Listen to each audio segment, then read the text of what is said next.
Hey kids, Mr. Fly here, hope you're well. Now, bit of a DIY project for me on the big GS today. Could go horribly wrong, so we'll see how it goes. But basically, it involves the electrics on the GS and other bikes like this, bikes that are fitted with something called a CAN bus. Now, I don't know if you've come across these before, but a CAN bus basically is the clever, newfangled, high-tech wiring loom that bikes that have lots of electronics tend to be fitted with. Lots of cars have this too. It's been around for a long while in the car game, and effectively, it's a bit like a computer network running around the bike. And what that means is, although it means you can do lots of clever things with a bike, you can't, it's not so easy for the DIY enthusiast to just plug in things like extra lights, extra spotlights, powerful horns, that sort of thing, and expect them to just work. So you need to be a bit cleverer than that. And there's a product out that one of my subscribers, a guy called AussieRider, so thank you AussieRider for getting me onto this, alerted me to. And that product is called the HexEZcan. Effectively, it's a little bit of wiring gubbins that you wire into the CAN bus on the bike and wire it up to the battery, and then it allows you to not only wire in those extra accessories I talked about, but also do some really clever things with them too. So that's the idea of this video, show you how you put the HexEZcan in. Then I'm going to install some auxiliary lights, because I've already got the BMW ones on here, and then I'll show you what they can do. Let's hope that works out that way. So I thought it was just worth showing you what you get with a HexEZcan before we crack on with it, and just a word about it as well. So this is the HexEZcan once you get your hands on it, and the reason I say once you get your hands on it because it took a bit of getting hold of for me. They're only available actually in the US and possibly some other territories, but certainly not in Europe yet. So I had to buy this direct from a US supplier, which was fine. But then you're into all the hassles of currency charges and all that sort of thing. So although they're relatively cheap if you buy them native in the country that they're supplied, works out quite expensive for me. So I think it was something like $181, and then I got stung for duty as well, and then I think there was $71 delivery charge. So it came out quite expensive. I think in pounds, I'm probably looking at about 250 quid, having not worked it out in detail. Anyway, I did eventually get it after much chasing with Parcel Force and others, and this is what it comes in. It comes in, obviously there's your box it comes in, then you get that, and the nice people in America also sent me a couple of Hershey's chocolates. I don't know if that's because they felt sorry for me because we don't get Hershey's in this country. If that is the case, well, thank you very much for the chocolates first of all, and don't feel sorry because you can get Hershey's over here, and I absolutely can't stand the stuff, so please don't send me any more. Okay, so how ungrateful is that? So here we are. This is the EZCan itself then, comes in this pack, and basically all it is this. A bunch of wiring, which we'll go through in some detail as we crack on. There's various blanking plugs, various connectors, cable ties, bits of Velcro, double sticky back Velcro, USB lead, because you need a laptop, which I've got a laptop here, to actually program the EZCan once you've installed it to do the very clever things that I alluded to earlier. So that's why we've got the laptop here. And then the other reason for the laptop is, in fact, it doesn't come with any instructions. Again, like so many stuff these days, they're all online. So you just you download a bit of software and you go onto the website and it tells you how to install all that kit there. So that's basically what you get with it. Hope that makes sense. Let's crack on then. First thing is to remove the seat and see what we're dealing with. Right, seat off. Come on. One of the things I hate about the GS is the seat is a right pain to get off, I find. It's probably just me. There we go, we got there in the end. Front one's no issue, just the back one's even more of a pain to put back on again. Okay, let's remove my bits of a few spares that I carry on the bike, cable ties and so on. And there we go, in the back there is the CAN bus, or the controller at least. Okay, then we remove the battery cover, which is one of these Torx connector type things. Just note how that goes in there. Just a little stud there. Okay, next, I'm just going to disconnect the negative battery terminal. It's quite a good practice whenever you're messing about sorting out bike electrics, to disconnect the battery. And if you do the negative one, tape it out of harm's way. You can be sure you're not going to do any damage to sensitive electronics while you're fiddling around. Right, that's definitely disconnected and secure. Okay, next we're going to actually route the EZCan to the battery itself. So it's going to have to, it'll plug into here, which is they call the RDC. No idea what that stands for. We'll plug it into there, and then we're going to route this wire down and through towards the battery that way. It's going to take a bit of doing because we've got to obviously do a neat job through the frame as we go. So this may take a bit of fiddling around. So first off is to unplug this.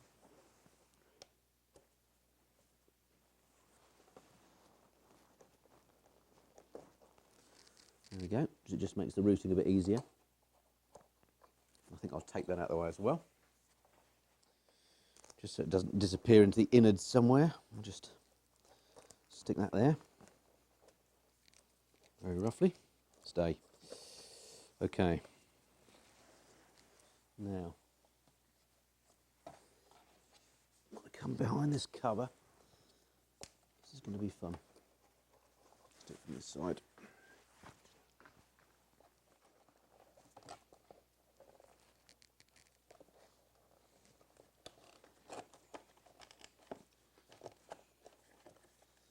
The bit that makes it tricky is there's a little inline fuse on this as well, which you have to get past the various obstacles. Got it, there we go. That's the inline fuse I was talking about. That has to get through. Okay, so that's the first obstacle overcome. Right, next, I want to route down to the battery itself. Okay, so to do a neat job, there's a little gap that we can go through here. Some other wires go through, and we can probably get it under here and out here to the battery. The problem is, again, we've got this big fuse, and it's not going to get through this gap here. So I think what I might have to do is actually just take the fuse out, leave that undone. Hopefully I can feed it through like that. So let's just pop that down there. Remember to put that back in, otherwise we're in trouble. And then do it that way. May or may not work, it's worth a try. Okay, it's a squeeze, that's for sure. Come on. There we go. I think we're there. Yes, there we go. After all that, the cap just broke off. Not to worry, I can still put the cap on. But it has got through, and I'll just have to put the fuse back in and put the cap back on like that. But the little retainer is broken, unfortunately. No big deal, just got to remember to put it back on there. And I'll probably tape it in place anyway. Okay, so that's through there. Before I put the fuse in, I'll just get it round towards the battery, and then I'll neaten this lot up. There we go. Excellent. So that's where it needs to be. Pop the fuse back in. Like so. Cap back on. There we go. And just to be sure, because I broke that little retainer, I'm just going to put a bit of tape around that to hold that in place. There we go. Hopefully that's not going anywhere. Okay, now this one obviously connects to the negative terminal when we connect the battery back up again, so that's in a minute. And then that one's going to go onto the little positive stud there. Okay, so to connect this positive terminal then, we're going to go to the stud here. If we just pull that off its clip, give us a bit of room. Remember to clip it back afterwards. This is the jump start stud that I'm connecting to. You can go direct to the positive terminal, but this is handily positioned. Okay, make sure we've got the positive. Yep, we have on there. Back on again.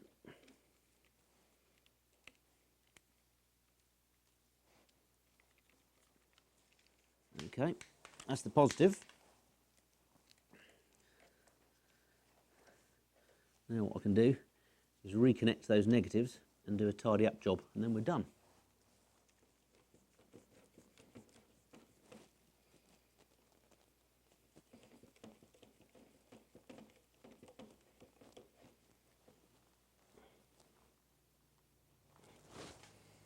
Right, all good and secure. Module clip back. Excellent. Alrighty, that's the battery connections done. Now we can plug in the HexEZcan at the other end. Okay, so back down the action end here. Get rid of this bit of tape again. Didn't lose that. And then we just plug this in line. So that's the same as that one. So that plugs into the unit, and that plugs into there. Make sure I don't get anything bent. Definitely the right way around, like that.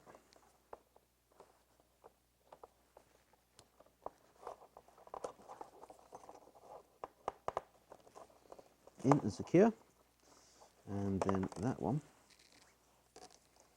goes back into the module itself in that direction.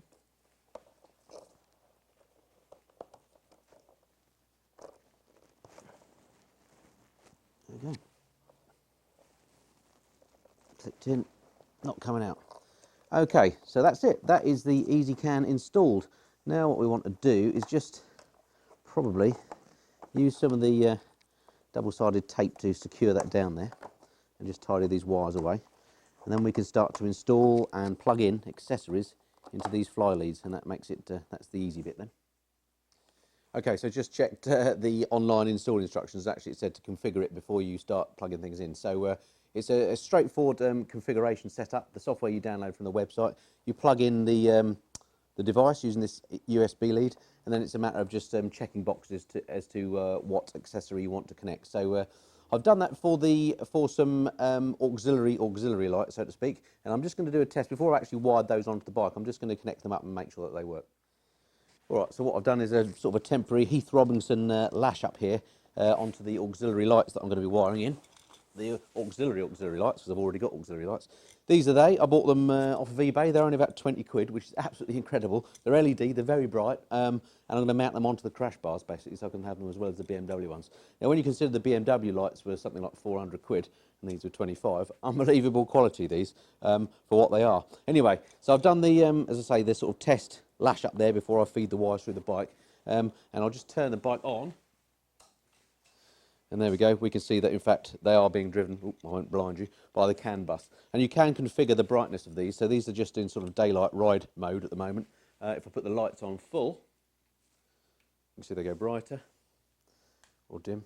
And then just as a little sneak preview of one of the fancy things that, that these lights do, if I do this, how cool is that? Anyway, I'll talk more about it at the end. All right, so they work, that's fine, so we can kill that. I can have a tidy up here and then just disconnect my Heath Robinson test setup and try and route these through, mount these on the engine bars, and then we're done as far as the light install is concerned.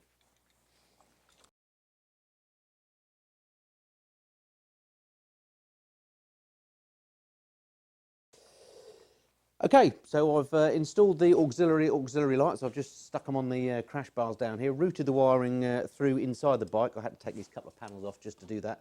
And cable tied it all neatly up in there. Just got to put the seat back on, then I'll turn the bike around and I'll show you what those extra features that the lights can now do. Right, easy one. In.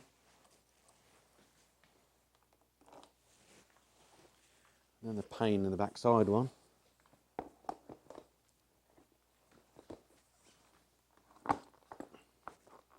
Actually, went on pretty easy for a change.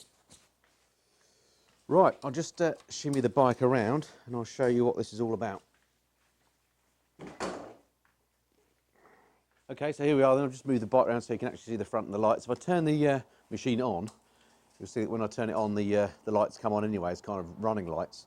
And the beauty of these is that you can actually change the brightness of them on the fly. If you just hold in the whiz wheel for 3 seconds, I can then turn the brightness up and down, sort of on the fly. There we go. There we go. See, we can go up to full brightness, which is probably too bright for daytime running lights. We can wander all the way back and then just come on one. So I just have it on the low setting. Then on full beam, they come up full, as you would imagine. Okay, so that is definitely going to get me seen on the road, which is the main reason for doing it. But there are some other cool features that I mentioned that, that these give you. So one is, if I want to get attention when I'm filtering, I can press the headlight flasher 3 times and this happens.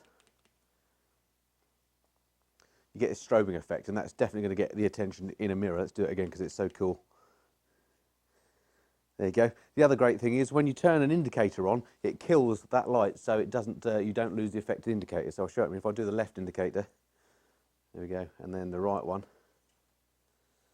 So that's quite cool. And then the other thing, when you use the horn, you get the strobing effect again, so it just lets people know where you are. So just quickly give that a go. See, or a bit of a longer blast. Oh, people should hear you coming. So that's great fun. And then last but not least, with the hazard lights on, you get an alternating hazard light effect. So again, it's absolutely going to get you seen. So I think they're great features.